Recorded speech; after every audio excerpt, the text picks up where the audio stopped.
Hello, guys. Good day to you. Welcome to my channels with me, Dodi. Uh, Today, we will discuss about the corporate finance mind mapping. This video actually is part of my obligation as a student of the IPMI MBA program. Corporate finance is held by Prof. Roy Sembel. So during this 8 week, we should give the contribution with the kind of mind mapping of the class of the corporate finance. So I will start and makes this video is kind of my self presentation that being recorded on the software. So, my friends, corporate finance is actually the backbone of every successful organizations.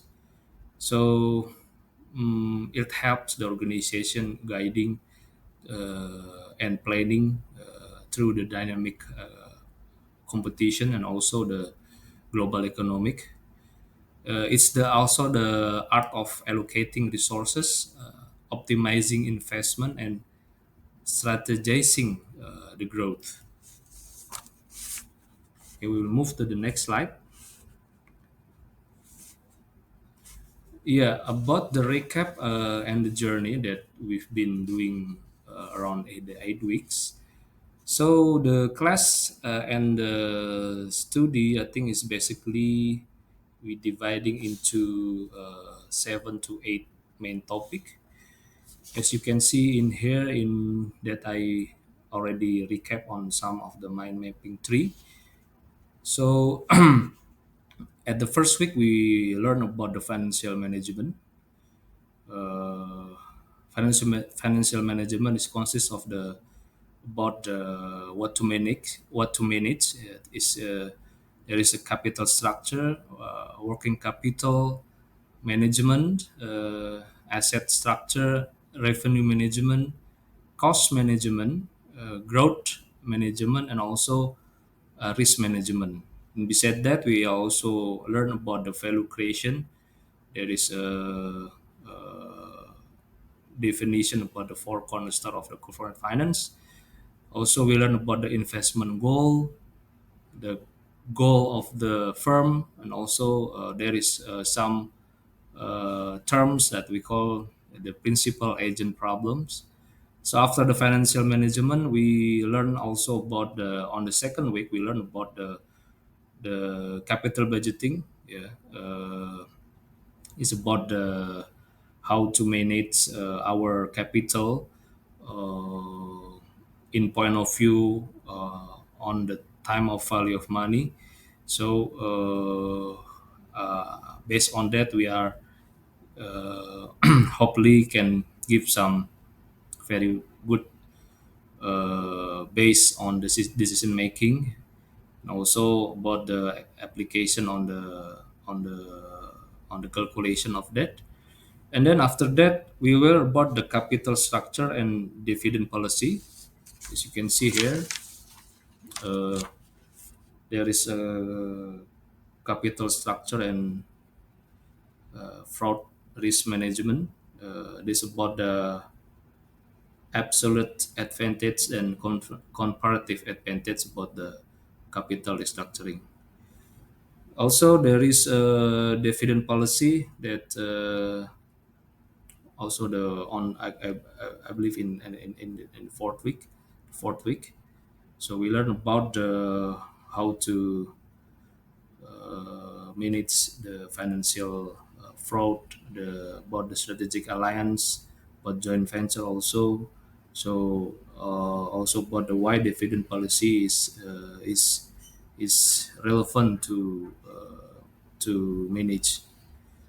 After that, we are also have to learn about the portfolio investment. We have to choose our target portfolio that during the second week we should note, and we should take what we call the strategy. So what the stock that we will use what the plan for the yield and yeah and based on the fundamental and the technical analysis.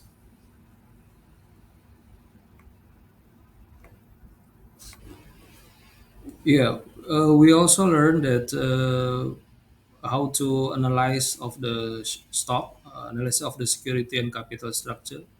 We learn about the fundamental analysis, but also technical analysis, the fair value, the intrinsic value of the stock, and versus the market price. So this is the journey or global journey of the class actually that I've been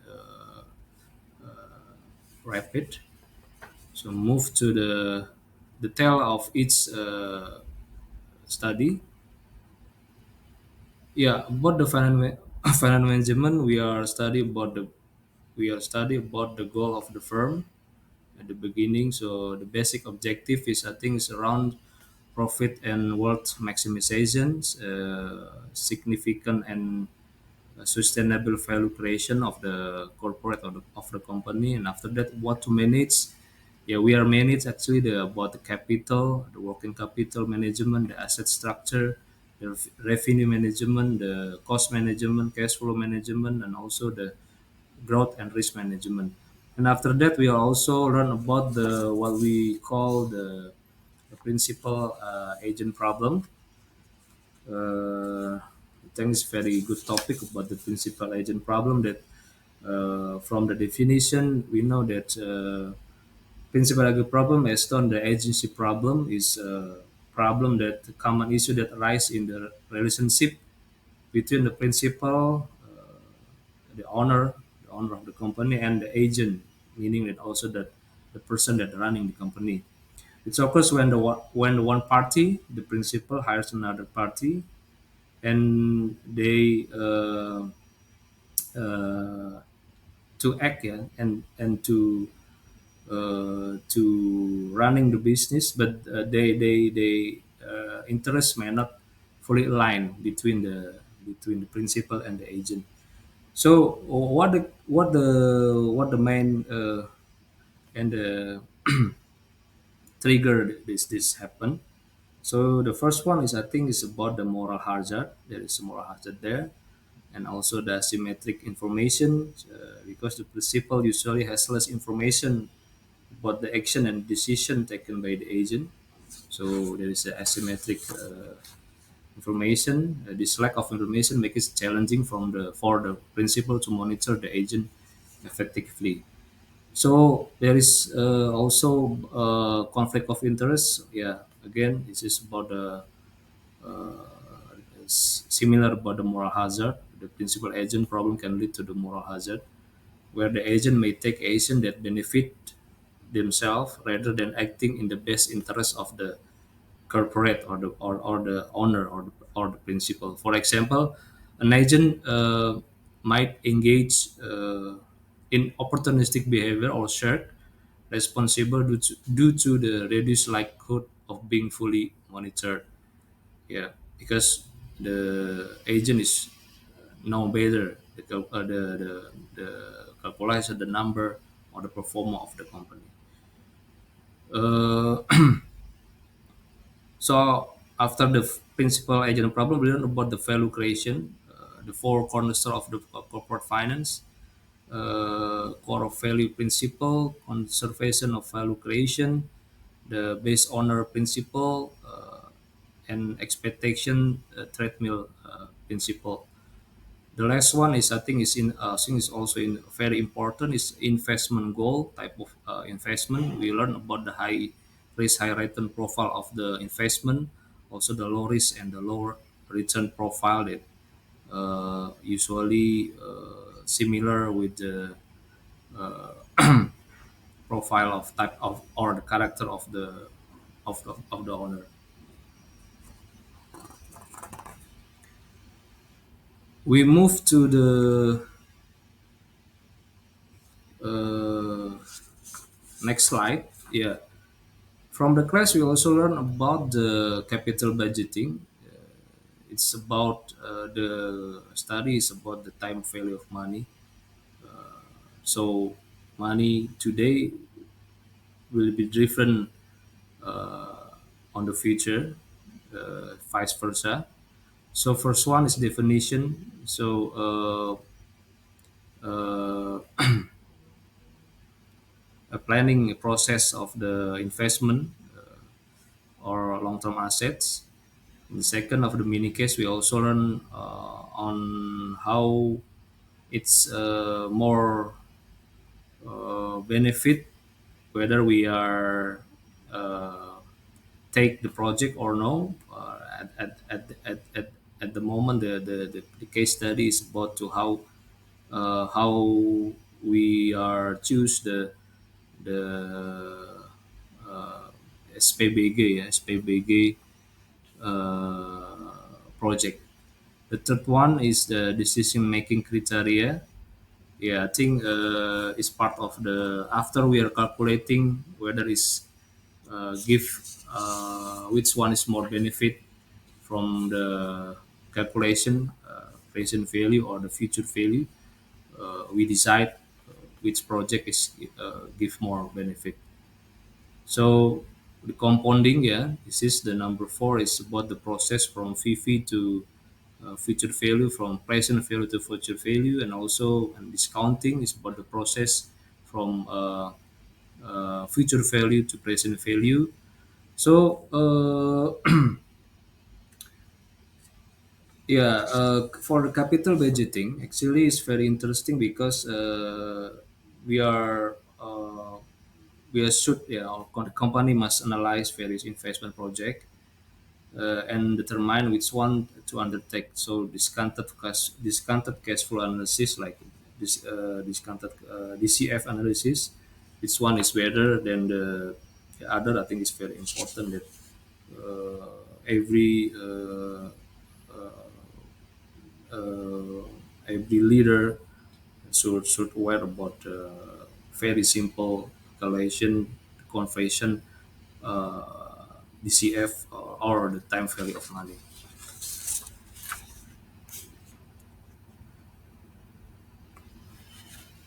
So there is another study that we learned from the class is about to analyze the stock or the securities and the capital structure. We should analyze fundamental analysis, also the technical analysis. Fundamental analysis is about the domestic and global analysis, the economy, comparison between the industry, and also the comparison between the competitor or the company. Technical analysis is more on the technical side of the stock itself.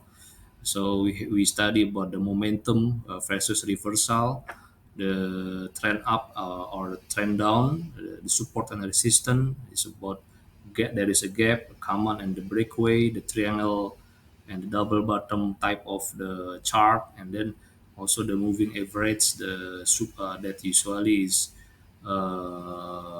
give us trend whether the stock is there is on the side of the bullish or the bearish. We learn about also the intrinsic value versus market price. So the intrinsic value or the EIV is calculated by the investor. Basically, is a discounted future cash flow or the DCF. So market price is reflected on the stock price. So a decision is if the IV is higher than the MP. So it's simple as you can buy, and otherwise if the EV is lower than the MP, we should actually sell the stock, or if it's same, so we have to wait and see whether there is a signal from the previous technical analysis we should hold or we should sell. Yeah, the next study is about the portfolio investment and type of fraud investment. So yeah, in investment or in uh, part of our study or invest, there is also the risk on the fraud investment. because there is no like the study before, there is a high risk, a high return, and also the low risk and low return. For the fraud investment, usually the one that attract us regarding the investment is offering this very high return. So like example, the previous case, like the robot trading, and also Indosuria is part of the fraud investment. Uh, they pay say that they attack us is very too good to be true. Like they are using robotic things. They pay based on the newcomers' money. So how we prevent of this kind of the fraud investment? So we should, before we choose the investment, we should check the company legality, certification of the person, license of the investment product, read the contract detail. So it's give us uh, what we call is tidak membeli kucing dalam karung. So also we should check the clear transaction mechanism, whether the reckoning number is right, uh, and also the one very critical is for the investment or the infestation is being legalized by the OJK or the Bapeti, something like that. And here there is also Prof. Sembel is giving some advice on the one of the private television that to aware of the fraud infestation. Yeah, on the class we also have to choose the stock that is part of the group of obligation or the tax about the stock selection, the strategy why we choose the stock, and we have to also updating the the growth rate of the stock compared to the IHSG rate weekly. So on the end of the class, we should give the description regarding the final result.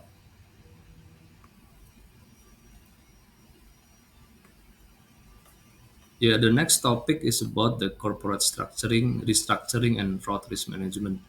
Here we are learning on the case of the LBO, leverage buyout, how they are, it's very sophisticated transaction, the mechanism, and how we are also learn about very what we call is how the kind of the conflict of interest between the owner and the on the yeah, say that on the lawyer and on the CEO itself, something like that. We are learn about the mechanism of the case, the LBO, LG, and Nabisco, and about the conflict of interest there, and source of value creation. We learn about also the surviving, transforming business, how to stop the bleeding. It's about the corporate restructuring actually, financial restructuring, temporary pivoting, strategic realigning, and through the refining probably if you want to shifting the core of the business, and possible ways and more creative on doing the business. And after that, we learned also about the seven shenanigans, about ethical versus legal on the business, the unethical versus illegal, and how we should build the whistleblowing mechanism in our organization, yeah, to avoiding the fraud. We learn about also the fraud triangle, reason of the occupational fraud, and also we We review what the statistics give us regarding the fraud.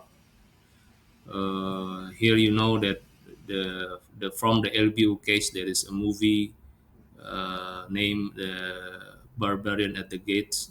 Yeah, it's about how the the financial concept of the leverage buyout. Yeah, next study regarding the dividend policy and issue in finance. We learn about the acquisition, trading of the future, complication of the changing people. And also we learn insider trading from the movie, using the steal information, money laundering, something like that, financial fraud, influence market with false information, and also factor that's affecting dividend policies, fund liquidity, the past dividend rates, the earning stability, debt obligations, investment opportunity, the control party shareholder expectation, past dividend rates, and so on. And also the corporate taxation policy, government policy, and outside profit. That we should also take a note or give influence to the dividend policy. Yeah, from the class, there is also that we should take a note several important books. There is a book from the Ramcharan, the professor from India, about the five business essential. It's a cash, profit margin, the velocity, perputaran, the growth, tumbuhan, customer focus, or the focus to pelanggan. Ya. And then also there is a important book for the saham for the stock. It's the Intelligent Investor. I think is old book from the Benjamin Graham. It's the Warren Buffett is taken note for this book. He said that the by far the best book on the investigating ever written. So I think we should take a look for this important book. Yeah, there is also the interesting motto in Prof Roy class. Prof Roy is very simple person that they emphasize us to it's okay to make a mistake. So the motto of the class is it's okay to make mistake, because some philosophy word is the life didn't come with the instruction, so it's very okay to make mistake. Yeah, I think uh, that's the my mind mapping of the corporate finance, kind of the recap of the journey in the class of Pak Prof Sembel. So hopefully you that watching this video is get insight or learn from this mind mapping. And yeah, hopefully we'll see you on my next video. Bye.